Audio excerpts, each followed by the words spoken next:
All right, folks, thanks for watching that commercial break. I actually did successfully manage to get a hold of Beyond and Hero, and they've both said they have no problem starting early. So I told them maybe 20 or 30 to 40 minutes beyond Korea, channel BaseTradeTV, that sort of thing. So if this does end quickly, it means that we won't have to sit around twiddling our thumbs for hours waiting for the next show to start. We can jump directly into that best of 7. But I feel like this has been really short and sweet, and this is the danger of best of 3s. Like, you actually end up with these tiny broadcasts. So the best of 7 will, I think, even this out to be a normalized broadcast for today. Yeah, right. Perfect. But yeah, this is the Group A finals. So the winner of this will, of course, go on to the playoffs. The loser will be out of the tournament entirely. But also worth noting that the winner of this also qualifies for prize money. So while today they might not be rewarded directly with prize money, they will be in terms of finishing top 4 in the overall tournament.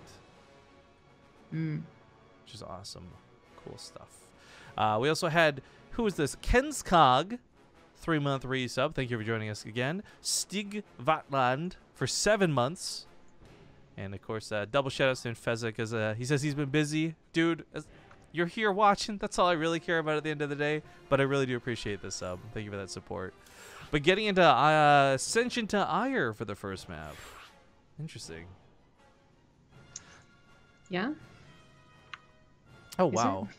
I'm actually just more astounded at our viewer count right now. I guess, did all the people from VSL come here? Like, StarCraft 2 has been dead game for months, right? Lol, lol, lol, lol, lol. No, but I feel like we have like a pretty average viewership of like 2,000 to 3,000, right? Is about where we comfortably sit. So this is a big day, and it's before the show match even begins. So I'm really, really curious how many people are going to stick around for that. Like, specifically, maybe it's just the Scarlett fan. We had like literally every Scarlett fan come out of the woodwork, right? Helps that Artosis gave us a tweet too. Big thank you to the Big Cheese for that. But we are getting into game number 1 of the group finals. You guys are watching the BTSL, the Base Trade Star League, and of course this is sponsored by Twitch, made possible thanks in part to Matcherino helping bump up that prize pool. We're at $1,092 raised for this month, and it's only the first cast. So hopefully we'll get to see some more for these players as time goes on. But for now, spawning in the lower right in this rematch of rematches, can she do it again? Ladies and gentlemen, it's the Pink Zerg Scarlett. In the top left is the yellow Protoss. He is Splice's stats. Repping that yellow for his team very well. You know, I know that there's probably very little investment in terms of like clans and stuff for StarCraft 2, but I wish Splice would use their logo for their clan. They actually have a nice looking logo. Yeah, it's nice. I also really like the pink and yellow color scheme. I don't know why. That they have going on right now that the Splice has. I was gonna say, I don't think the snake on the Splice is alternating colors there, Zamigo. No, I think I look at a lot of like, I guess some real sports teams, mostly I'm thinking school and university crest though. Things that are too complicated, I really don't like. But really simplified versions of logos are, for me, super sleek and super cool. Yeah. They also make, because like varsity jackets are still a big deal for some people, I guess. They're like a huge deal for my mom. And then they have patches on them, right? Well, our bulldog, the high school mascot was a bulldog. It was like very detailed, I think. And when it's made into a patch, it looks really stupid. I feel bulldogs are really, really popular because my elementary school had it, and God knows, I think my high school would have, and they're probably like, you know what, everyone else uses bulldogs, let's go with bobcats instead, which is another highly used one. Yeah, it is. I mean, you definitely have the common ones. I didn't mind bulldog as because I went to Christopher Newport, so my college mascot was a captain, so it's a little more rare, I guess. Yar. Yeah, right. Everyone did the the rum stand. What Captain Morgan? There we go. Captain Jack Morgan Freeman. Captain Jack Sparrow. One of those things. But yeah, the bulldog one is suspicious for all the woman teams. So someone's already probably made that joke in chat. It's fine. What joke? It'll come to you one day, I'm sure. Have to figure that one out on your own. That Anyways. they're a bit different than the rest. Exactly. Thank you, Hasi, for that resub, by the way. So I'll segue out of this talk 16 months in a row. Coming back here to say, finally, weekend. Is it? What's today? Friday or Thursday? Thursday for you. That's Friday.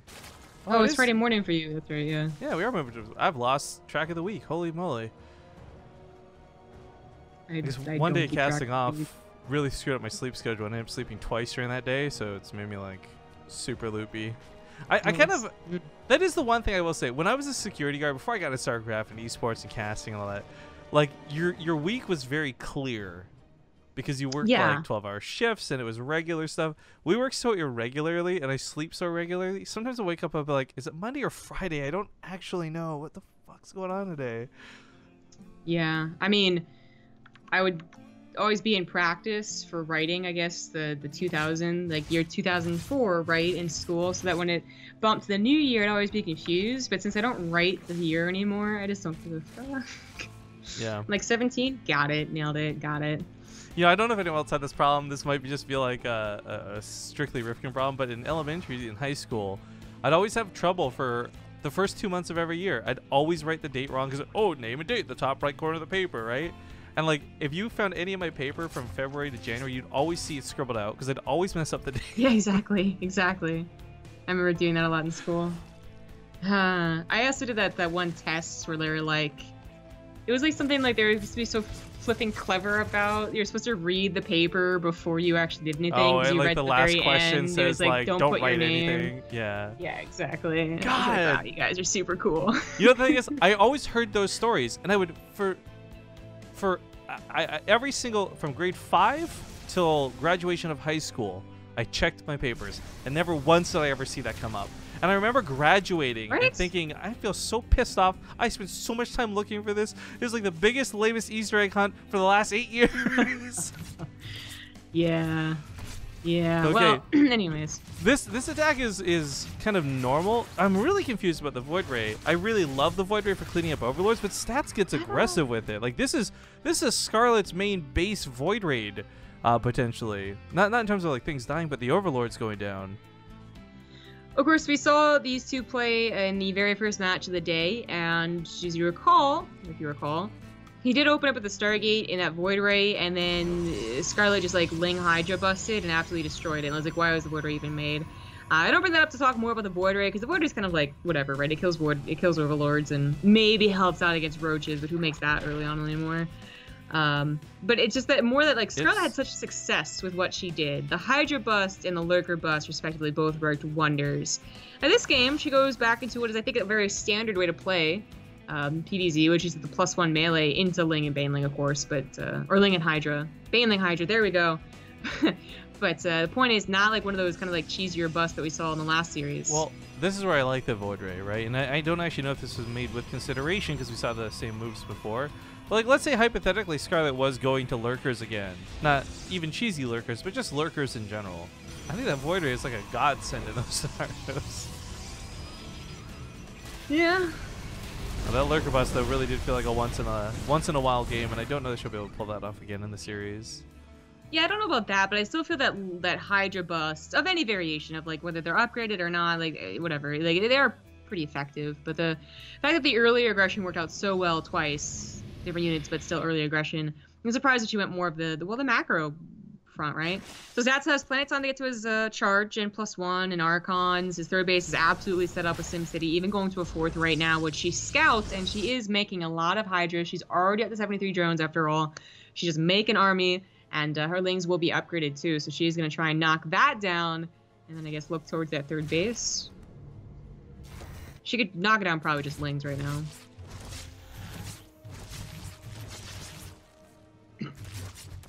Single Adepts.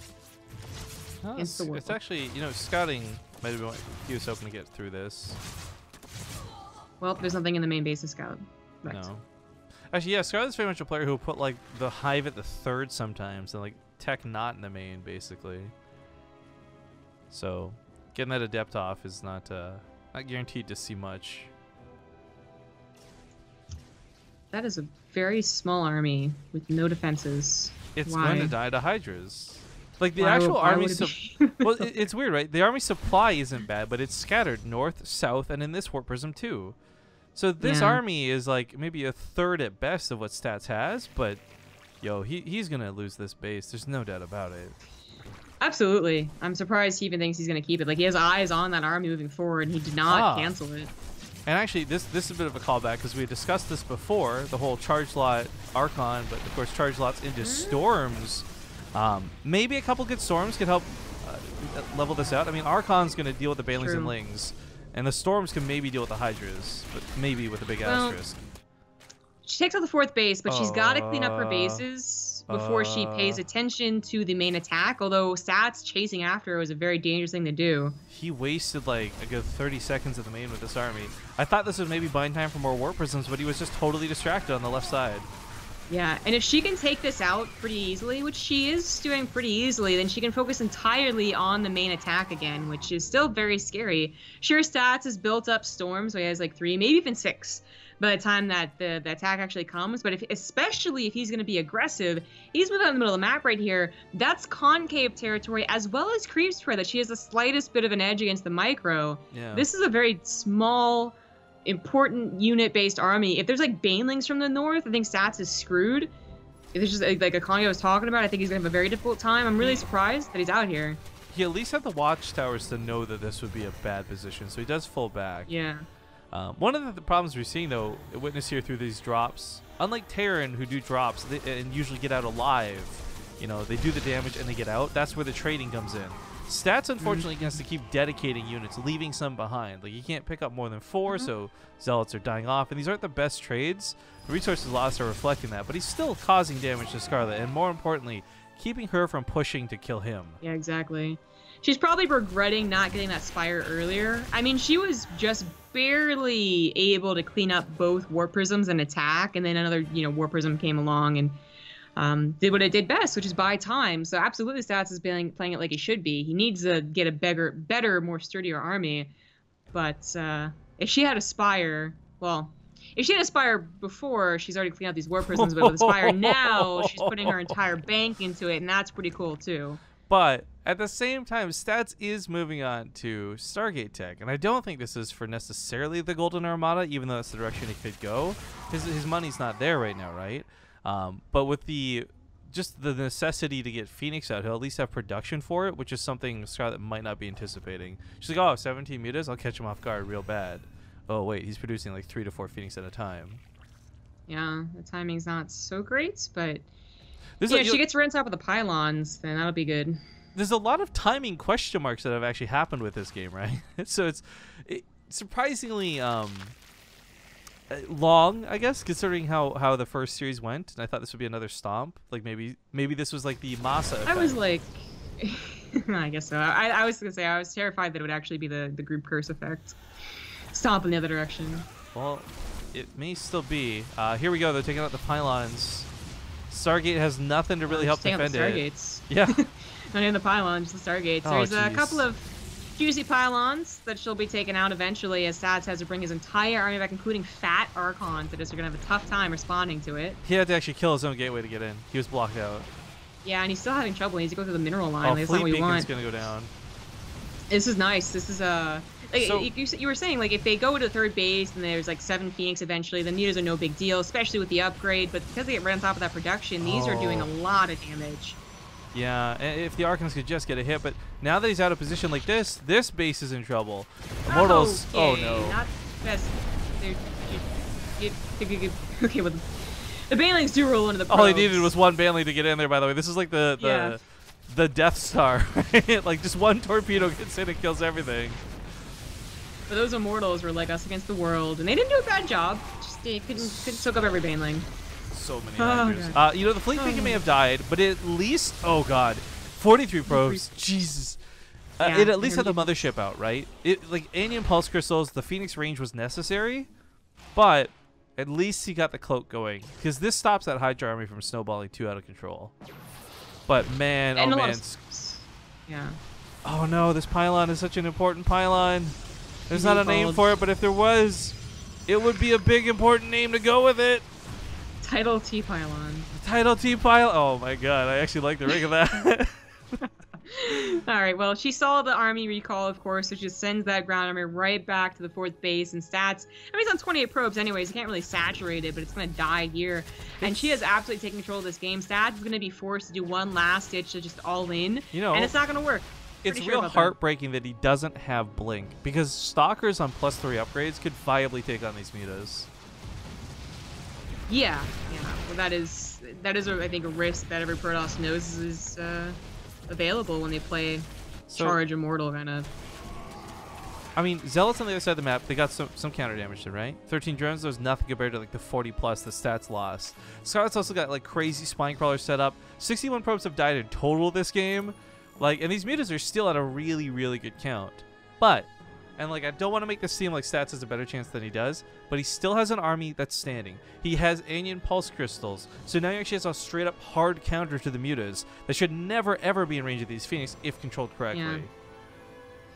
Weathering the storm, I mean, he's still trying, and he still has a decent army supply to be threatening if he did counter, but it should always, yeah. I don't want to say always, but it is a high chance of still going in Scarlett's favor, even if he did move across the map. Stats, of course, get caught by the stop on a dime move from the mutas. Let's pick up on the Phoenix. Yeah. If he can't get enough Phoenixes to stop the mutas, then the ground army fight could have still gone in his favor, but Scarlett's on the way to Hive, and that might be a lost opportunity. I mean, he still has a lot of good units against Hive units, too, but, like, I was gonna note, I didn't realize she's made so many spines, and totally worth it too with the amount of Warp Prism, double Warp Prism harass that was going on this game. Not to mention just general run-bys, but cool to see.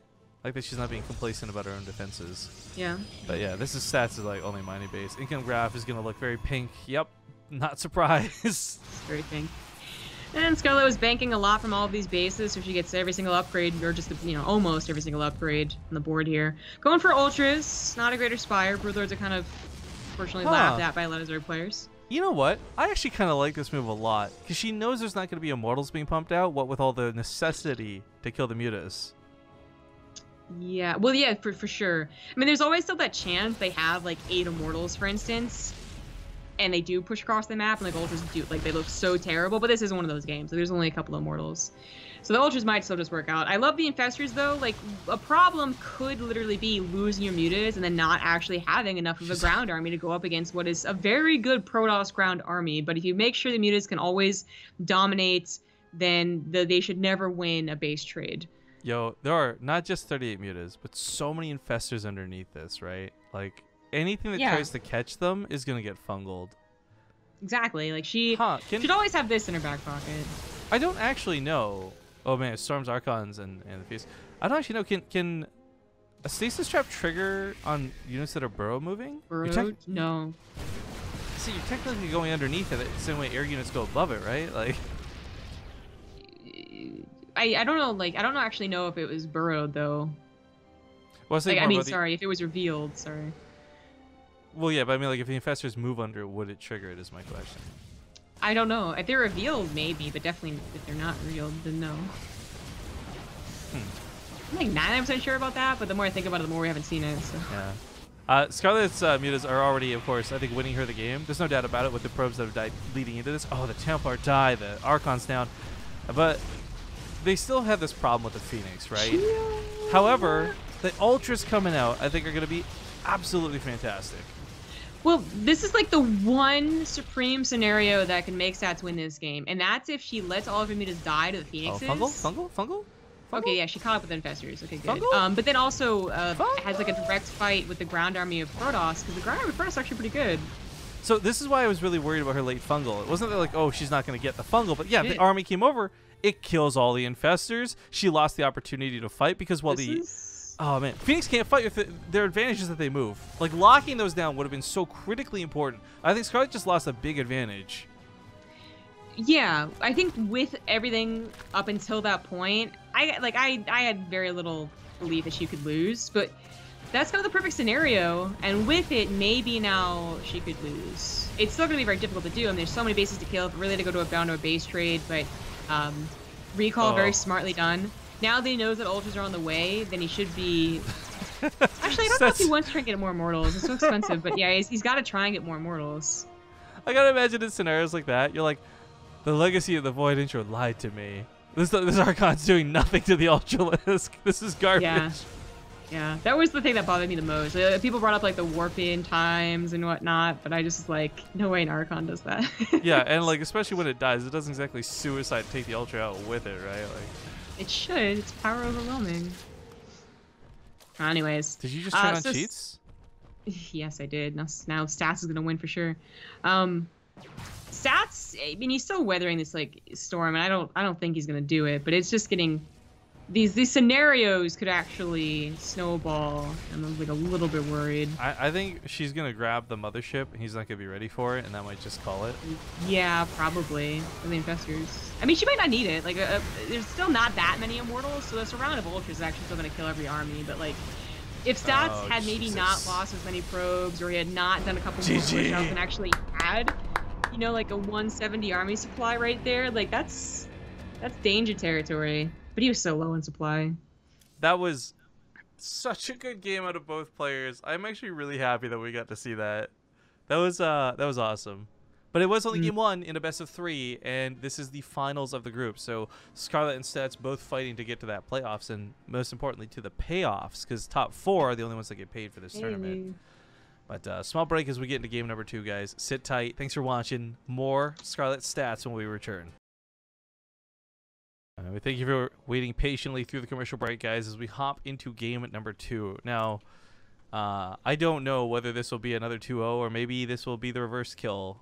The point is, though, Scarlett is currently up 1-0, and Stats is actually in danger of losing the group.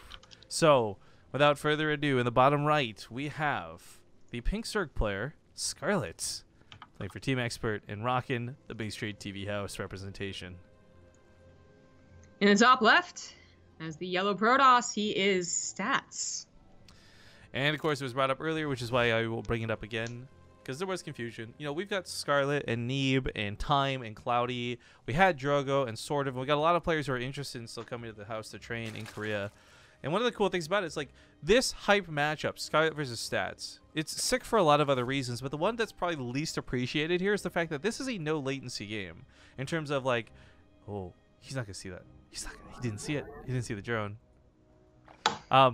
Sorry, but to finish my point, it's Korea versus Korea. This is not North America to Korea. We're not trying to find concession through server swaps. Like, this is actually the most legit it's going to get when it comes to having 2 players like this play. So I love the foreigner versus Korean element. I love the Scarlett versus Stats element. And I love the fact that this is like totally fair play. But yo, it's like the 3rd hatch, but it's going to block the natural. Yeah. And, she might, I mean, I think she just use it to consistently block it, not actually make anything from it. Well, even then, if it forces a probe pull of any variety, I mean, the Zealot with the probes will kill it. He actually pulls enough probes here, too, to be... You need 7 is the magic number to out-damage the hatchery building. So, he's not underestimating it, but at the same time, quick note of the income drop that's going to happen, because you're losing 7 probes worth of mining to do this! Yeah. And I don't know if it's really a worry. I mean, okay, first of all, the worry is not canceling. That'd be pretty big. She doesn't get a 2nd hatchery, and she doesn't get an evolution chamber, so that really wasn't that long. But I was going to say that the worry for Scarlett is that maybe they do attack, like they actually went for 2 gateways, and they're attacking you with like 2 adepts or a zealot and adept or whatever combination. And that can be a little tricky to deal with, because your spawning pool is late. There's like a 3 hatch for a pool, just the 3rd hatch was canceled. But that isn't the case. Like, it was only 1 gateway, so... It's... not much downside to it. To show you guys the value of that too, like this is something where you could hear people talk about it, but to finally see this through graphs, like this is how much Scarlett for like a minute got ahead in income, not to mention delayed the Nexus. Like, that was absolutely worth doing. She lost 75 minerals for Stats to fall behind almost about a 200 average. Yeah. So much lost mining from 7 probes this early on. She did build Lings, thinking there would be at least an adept, and she's not wrong about that, but also to make sure she could take out a pylon if he did go for the block. She hit her drone, though, which is kind of cool, not just to stop it from being killed, potentially, you know, being harassed, but also just so that Stats didn't even feel tempted to try and block it out. Like, if he knew the drone was going to put the base down, then he's like, he's going to try and block it, right? But if he thinks that maybe she's going to something more aggressive, or he went to the wrong base, then you know, he's in his probe home. So easy peasy, third base taken. Just had to wait for the minerals. Lings did not do the greatest job catching these adepts. Sure, but just gonna try and save the drones. Just save one drone. All right. That made a horrific cancel sound. Wow. I mean, Zerg's kind of, you know, harsh.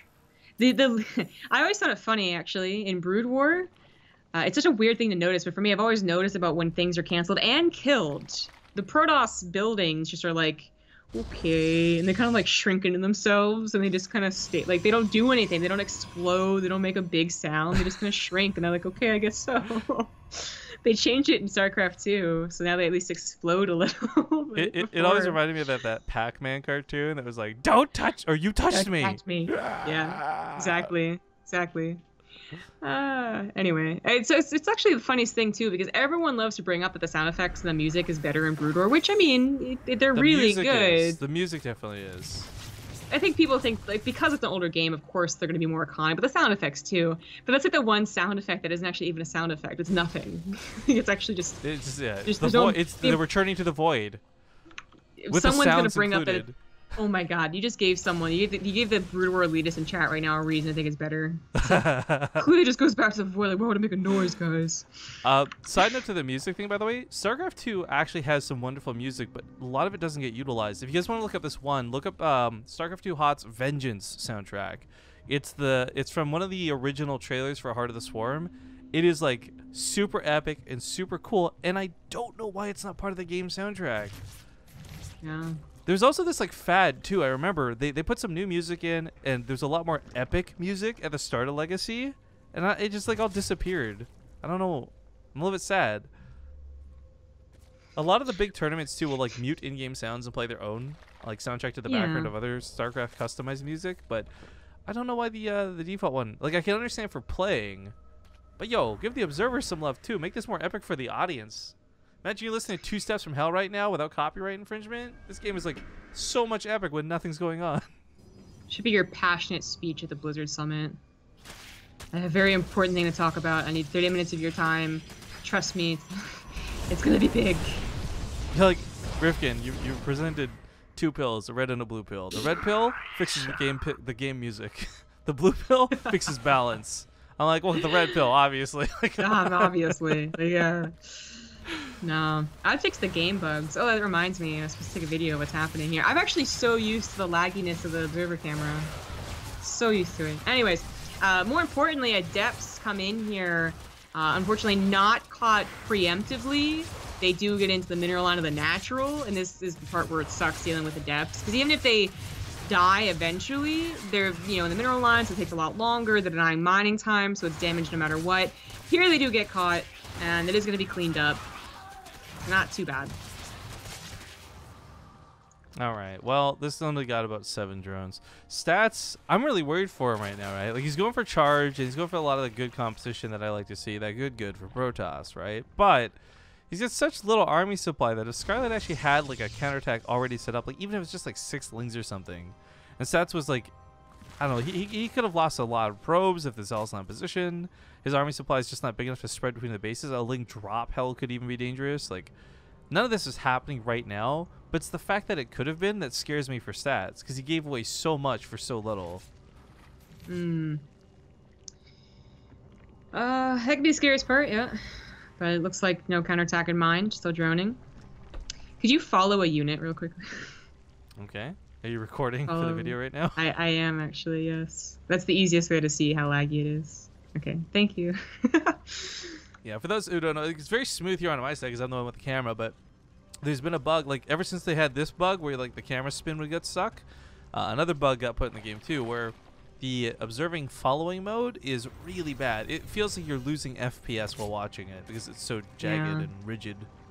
Yeah, they know about the tilt bug, but they couldn't replicate the observer one. I was like, really? Because like everyone I've heard says it happens. Yeah, I've actually not heard of anyone who hasn't had that issue. Everyone has experienced it pretty universally. Let's talk about it with Wardy too. But all right, well, whatever. Yeah. Are they having another summit? To be clear, we don't know, guys. Namgo was just speaking in assumptions because we don't have. Like, a lot of people think we have all this, like, secret super Blizzard information. Like, yo, we can barely get Blizzard to tell us stuff about things we're working on them with, right? Like, we don't have a bunch of super secret cool infos. I wish we did. I have been asking about it, though, because one thing for me is if they are going to, like, do another summit, right, hypothetically, like, let's say it was last week, we would have needed to know so that we didn't book or plan any tournaments for that week, right? Hey, it's in a week. See you there, guys. This attack on a Scarlett's a little bit rough. She's very hesitant to use the banelings, which is what I'm curious about. Like, she used a couple, and then very intentionally didn't use the rest. Yeah, I mean, she could have, and then she probably could have replaced them. She's on 4 bases, all of her dashes, but why? The hiders were there, right? So that is a smart move. Little tiny things right there. I was gonna make a point though of like that Archon push that was happening. Like that was once again stats pushing out with a very, very small army that wasn't even that well protected. Like sometimes you'll see. Oh my god. No. Sometimes you'll see these armies that are like not very big, but they have like 6 sentries, right? So it's like, okay, well, Force Field's gonna get you out of a bad situation, or as a mothership, obviously, or a Warp Prism that at least saves some of them important units. But he just like keeps on pushing with like the smallest units possible with no support, and he did get beat back, and he should have been. He should have been slapped down. But it seems to be just a front, I guess, like a ruse. That you're not paying attention to the double Warp Prism harassment that quickly follows, and Scarlett's gonna have to deal with this. She is mixing up her play a little bit though, one for Lurkers and +1 missile. I have to address this. I can't not address this. People in chat are like really starting to get shitty about stats losing right now to a foreigner. But yo, this is not some bad Protoss. This is not some random jerk who like can't play well. This is Season 1 GSL champion, right?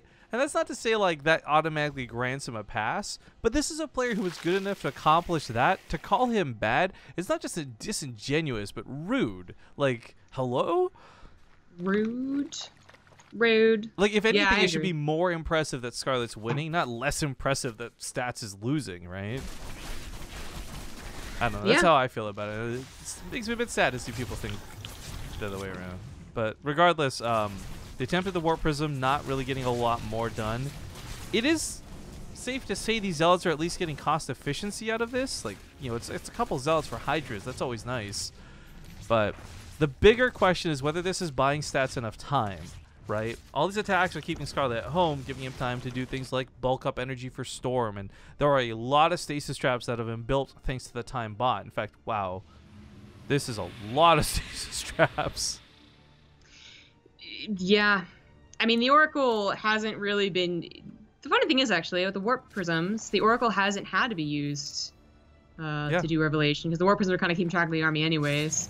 And you're not really going to get many drone kills past the 6-minute mark. There's so so many banelings. Stasis traps. There are 70 banelings. And they should be in different positions. She cannot come in all at once, so storms would just obliterate them. Yeah, I mean, even, well, will there be enough storms? I feel like 6 High Templar with full energy might not be enough. Like, as funny as that is. It's really cruel, too, because if So literally many 4 traps. banelings come from the back and catch the High Templars, it's so good for the Zerg. Yeah, that is a lot of stasis traps. I mean, he doesn't catch a whole hell of a lot of units with them, but this is now the Archons can deal with the banelings, right? Whereas before, it was like, maybe let's just run by to the mineral lines. Scarlett has enough upgrades that it only takes 1 baneling to kill the probes. Yeah. Well... Bit of an impasse. You know, we don't have that emergency or... Whoa. I don't know, a Trick Spire. Whoa. There we go, Trick Spire on the way. In fact, yeah, Stats is already on his way to Tempest, so he's kind of moving the game along and taking control with that. This is going to be really interesting. Tempest don't have any extra benefits, right, versus what's on the field right now. They weren't given, like, extra range. They weren't given extra damage versus light or anything. But they still are with a Mothership going to be that range far and safe away, nestled between and behind storms and cannons and stasis traps, that he might just be able to poke and prod Scarlett down, even with the Lurkers coming out. Yeah, I think the Tempest, like, benefit is just that they have range and they fly. I mean, that's pretty good, because it's not that you're depending solely on the Tempest. If it's just Tempest or just carriers, for instance, then of course the ground army has a big threat. But with storms, force fields, well, not so many force fields anyways, stasis traps, like, these Tempests are just going to get free damage, basically, or at least force a fight that Scarlett's not really going to take. At least Lurkers do have that burst damage up front, so they'll be able to take out several of these cannons right off the bat, and that's detection. Yeah. She's trying to hit multiple attacks at once, and Stats is trying his best to be on top of it, but it's always risky to leave Storms themselves to deal with this. That was a really good one. Yeah. All right, then. There's still one more storm. Locked and loaded. Split it. Oh, he's not paying attention. Oh, there we go. Gets it. But it's still not enough. The Bailey's are still going to roll through. Yeah, that was so lucky on her part that he was only paying attention to the last second. Oh, right? my God. I don't know. Like 1 second sooner, that storm would have removed all the Bailings. Like one storm, but 2 barely missed. Like, oh, Jesus. But Stats does chase back everything in the north. He loses 21 probes between the 2 bases, and with this one still up and running, I think his probe count's fine. 58 is actually not very bad. And now then he moves with the mothership. Again, this is the recall. It's the escape path. There's no Vipers for abducting. There's no Corruptors to mow it down. I think the range is going to be great with these Tempests. I think Stat just has the better army. I mean, it's always questionable what's the better army between the ground armies of Protoss versus Zerg, and I think that with Storms, like, Protoss does get better and better, but especially when it comes to the air, when Scarlett doesn't even have air, and I'm gonna guess she's not even gonna try and play the air war, because she knows it'll lose. The Ling run by ends up being surprisingly good, because not only does it deal damage, it draws the entire army away from the base to the north, which is no longer protected by a million stasis traps and cannons, and oh god, the probe here. I think this is the better way, honestly, to play. I mean, she's kind of forced into it, I suppose, in a way, because she doesn't have a Spire to play that game, to do that thing, but I also just like watching the Zergs pick apart the slow-moving Protoss army. I mean, Protoss got a little bit faster with the depth shades, you know, whatnot, but around it. They're still pretty slow, you know, with the Tempest especially. So, I mean, push is going to come to shove. And this is where that last game kind of went to a head, too. The difference was Stats was only at, like, 120 supply, and it obviously wasn't going to work out. At almost 180 supply... his push could actually end the game in his favor. It's a very scary army. Oh, I am still worried though. One of the things that Scarlett will have going for her is going to be potentially this neural parasite. And for Stats, there's a lot of reliance on this mothership, not just in terms of the cloak, but on the recall to get out of a sticky situation. So these Templar have got to be on point with feedbacks. He's got to see this coming ahead of time. But Scarlett's not there yet. She's still a far way off, and she's going to be bleeding out bases while those get made. In fact, some of them spawning down here. Ooh. Ouch. No burrow even. I mean, he does have an observer right there, but maybe it gets picked off on these things with single spore crawler. But without burrow, you know, she has to have like a great concave basically. Without no parasite quite ready to go. And Stats is gonna play safe. I mean, you see as infestor, it's almost the same effect as seeing as a high Templar. Just assume they have all their spells ready to go and play it very safe. He's up this base, but she still has the top right position. She catches. Nope, just those are all changelings. Jesus. It's like 15, like what? 10 look at that Zella run by. Oh no. I was like, wow, she catches so many units. Just kidding. The problem with base trading too with her army right now is that you base trade with banelings and you just don't have an army that returns home. You know, like that's gonna be difficult to do. She'll be very careful with how she uses them. Well, Lurkers draw a line in the sand for units here, as there's not going to be detection, so simply warping Zealots and such won't cut it, even if she abandons them. And this is like actually getting into full-on base trade territory. Spinecar can take out the Templar, that's nice. Value! She needs it, for sure. Stats, though, don't forget, it's kind of the one we got to cheer for if we want that game 3. And I think his army is going to be better at killing bases faster than Scarlett's. But man, both of them have a lot of bases they got to chew through, and Stats is building like 100 cannons with Templar down here ready for storms. Yeah, the likelihood of an actual base race, last building, I think is still pretty low. He can always recall too. Scarlett can't, right? So he could actually kill all the tech like he did, fall back to this base that he's turtling up around. Oh my god, this is like the last stand for that Protoss. This is actually that Zeratul mission. Yeah. But that's the thing is, like, I think maybe he could kill the last building because she would run out of money eventually. But I think Stats is like, he's got plenty of cash and he has a recall, so he should always be able to defend at least one base. So I don't think that's the way that she can play it. Plus, she has the banelings that some of them have already detonated, but she's tried to keep them alive. The infestors, if they all get feedback because they get, like, you know, an observer on them, that's brutal. I think basically she has a more fragile army, whereas Stats really is not quite 1Aing, but it's quite powerful. Tries to circumvent and go around. Lordy. Stats is also Lordy. stasis traps, man. He's doing everything he can to buy time. And I love this because it's not about holding out this base to the last stand. He still has this base, right? It's not about buildings being killed. It's about just buying time for this army to do as much as it can and then get the hell back home. Scarlett now realizes she's on like her last base in the top right. There's the odd extractor here and there. She has to rush home and defend, but I don't think she can. This army, it's not the biggest standing army, but it's a badass army. It really is. I feel like the coolest thing could happen is she kills the observer and like abducts the mothership, and then maybe that's detection winning. But Oh, she doesn't have gotta do Vipers. some like.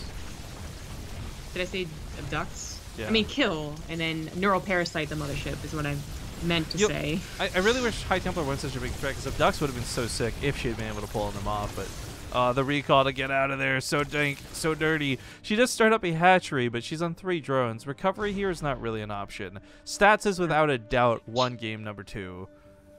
Yeah, there's like one scenario. This was another really sick game though, right? Like this was macro. This was a lot of micro. This was a lot of dancing. Yeah, it was, and I think Scarlett had. I don't know if she wins if she had Neuroparasite and Burrow at the time that Sats pushed in, but I think she would have taken a direct fight, and that's how we would have known who won the game, as opposed to what happened here, which is like she was like, "Well, shit, I don't have anything really to defend against this army," and so she had to counterattack, which was the right move, but obviously just it still isn't a winnable move. I don't think. She's coming in now. She's got the Neuroparasites, but there's an observer. There's feedbacks. How do you kill the observer? Sacrifice a bunch of hydras? I don't think so. Kill, not a cancel. Oh, Jesus. Storms Oh, eradicate. God. Assimilation successful. But still, Stats will tie up the series 1-1. And you know what? I was worried about this ending too soon. This is magically like the magic of Stats. His series versus Patience, his series now versus Scarlett. He's helping us make up for that time.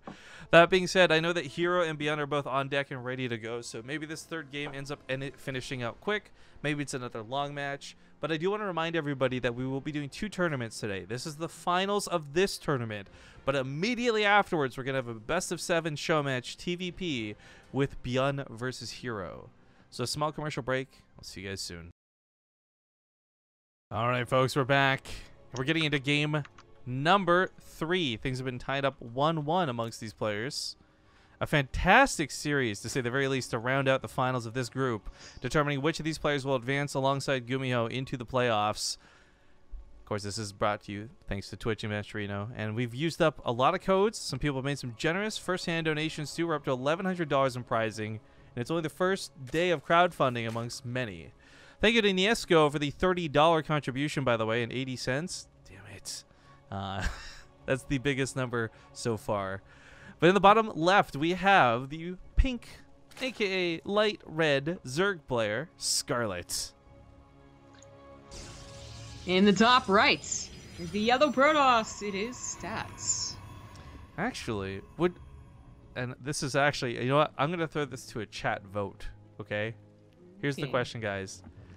Is pink, type 1 if you think pink is light red, type 2 if you think pink is light purple.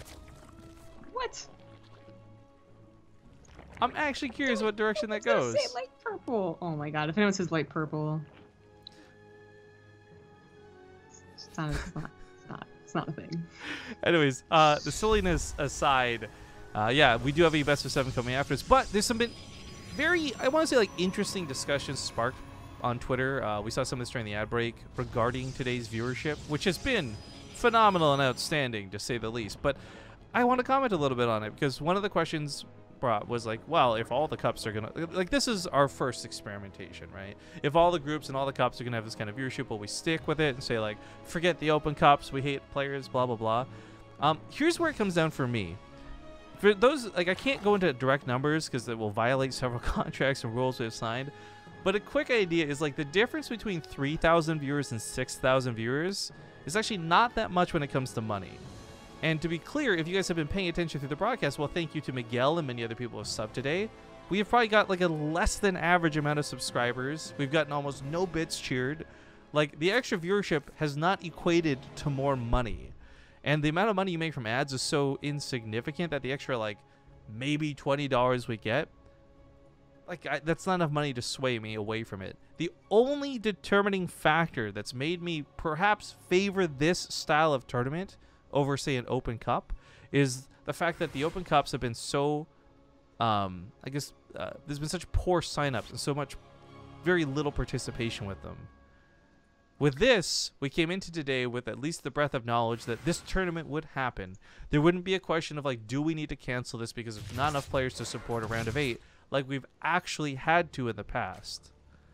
So, in terms of, like, whether BaseTradeTV plans to abandon the Open Cups and, you know, screw the grassroots players, the answer to that is, like, a hard no. That's not our plan. That's not our goals. But still may end up being the reality if by the time we go back to the Open Cups, we see the same problems and the same lack of performance that we had before.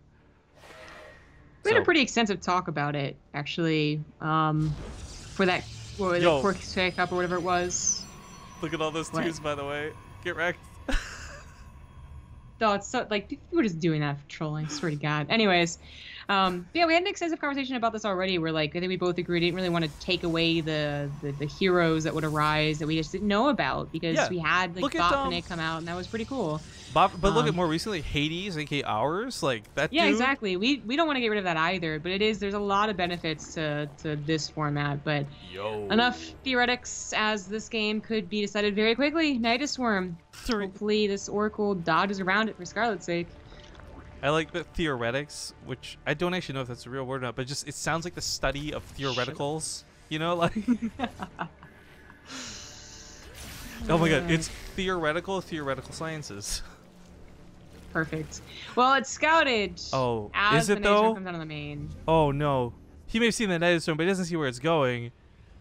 This is a problem because that's bad news. This pylon is in control of all these buildings right now. If this goes down, that's so bad.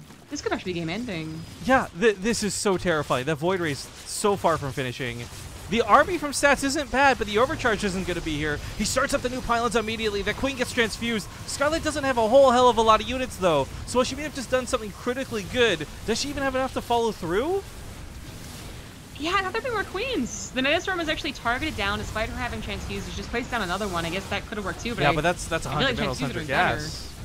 I agree. feel like transfused would have been better, right? Like, but okay, she's killed all the probes, all that fodder for the units. But the Void Ray is coming out, and there's only one Queen here for anti-air. This could be a problem. That will prismatically align, move slow as dicks, and kill everything. Yeah, the Phoenix helping, I was going to say. I love that. Yeah, it picks up to block the transfuse. That was so cool. But the Roaches are still running pretty wild. She's got more potential behind this. Transfuses her last breath of the Queen. I love that. Yeah. I was going to say, plus I think she did enough damage to macro out of it anyways. Usually Nidus Storm is going to decide probes. either way. But she's up 16, 17 probes. She gets the sentries too. More probes are going to die. I mean, the Immortal and the Void Ray will clean this up. But will it take too long? Scarlett is diving in deep, and there's 10 probes remaining. She might not have a third base, but she is getting to a good saturation count of drones, and she already is on her way to Hydralisk, which is going to do well against the Voiders and the Immortals. So no worry about a counterattack. The Hydralisks are going to be massive. I think she could have just got like mass Queens behind this and still been fine, right? But the Hydras have got that extra damage and that extra kick. And of course, the Nidus Storm still stands that, yeah, maybe she comes in with another attack later. I don't know.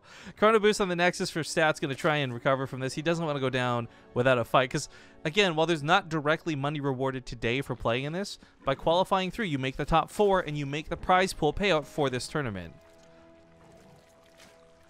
I think she should feel confident about the money. This is a hard position for Stats, and I don't see a way for him to come back. Void Ray maybe kills the Nidus Storm while everything's inside of it. That would be a good way. I was gonna say even if there isn't a Spore Crawler or a Queen here, I don't think the Void Ray gets that many drone kills because that was another worry. Does she have?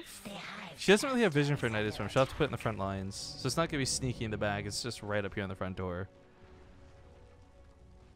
No.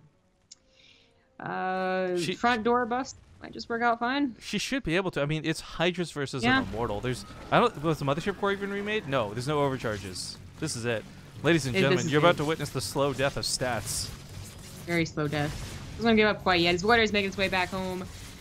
And his second Immortal, I guess, is on the way too, but This is pretty cool for me though, for Scarlett. Like, she comes and goes with hype, right? Oh, Foreigner made GSL, Foreigner lost GSL. Scarlett's gone, she's back. Like, but for me, this was today 3 very talented Korean players. Gumiho, stats, and patience. And she kills enough of them to get out of the group alive. Yeah. Good stuff. Absolutely. GG. Ladies and gentlemen, Scarlett will make it to that top 4 alongside Gumiho. Nice. Now, the irony, and we have saving this part, by the way. People in chat were like, Rifkin should save this kind of talk for after the game. I intentionally don't, actually. And you'll notice we never really go too long, that we know when to cut it off, etc. But I want it in the VOD. I want this to be something people will see. A lot of people aren't going to tune in randomly for like post-game chatter, and that stuff gets cut out for the YouTube stuff. So we put it in the VOD specifically because I want people to hear it. It's also why we talk about it on stream. But, you know, to each their own opinion. I'm just explaining my thought process. However, while this may be the conclusion of the BTSL groups, we have a fantastic show match set up and good to go. So we have a best of 7 starting up. It's going to be Beyond versus Hero. I hope you guys are still hyped. I hope you stick around. But if you do take off, I hope you have a wonderful day. And thank you so much for joining us to this really amazing BTSL kickoff for the off season. But I know Beyond and Hero are lurking around. Hero said he was actually watching the stream, so I guess watching stats? I don't know. But they're both here, so we're going to get videos started. It'll be, I guess, pick to 1 and then loser's choice after. So we'll see you guys in a few as we get into what is going to be the last thing we cast today, but it is going to be a best of 7, so it's not going to be short. We'll see you guys soon.